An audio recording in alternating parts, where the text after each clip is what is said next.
এই যে হ্যালো, কি ছুরির আঘাতে কি দৃষ্টিশক্তি হারায় ফেললেন নাকি? চোখে দেখেন না?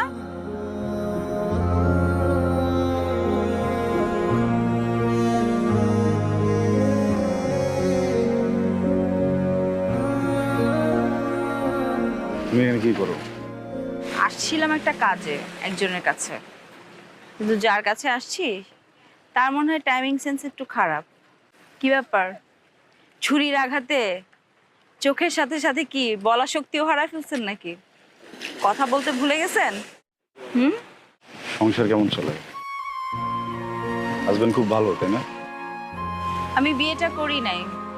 যার সাথে বিয়ে ঠিক হয়েছিল সে ছেলেটা অনেক এডুকেটেড, অনেক শিক্ষিত। মানে সে লন্ডন থেকে পিএইচডি করা পাত্র। এখন এরকম একটা কোয়ালিফাইড ছেলেকে বিয়ে করে তার সংসার যখন করব তখন তো সে উঠতে বসতে আমার ভুল ধরবে।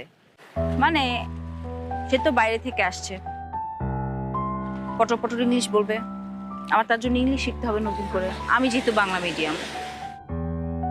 আর সংসারে কি হবে জানেন, আমি বসগিরি দেখাতে পারবো না, সেই হবে বস। এটা একটা সমস্যা না? তাই ভাবলাম এমন একজনকে বিয়ে করি যার ন্যূনতম শিক্ষাগত যোগ্যতাও নাই, গণ্ডমূর্খ, পারিবারিক শিক্ষাও নাই, যাকে আমি শিখায় পড়ায় নিব সবকিছু, যার সাথে বিয়ের পর আমার অনেকগুলো বাচ্চা হবে, বাচ্চাদেরকে আমি শাসন করব, সাথে সাথে বাচ্চার বাপকেও শাসন করব। ডিসিশনটা কেমন হয়েছে, ভালো না? আমার দিক থেকে আই লাভ ইউ, তোমার দিক থেকে কি?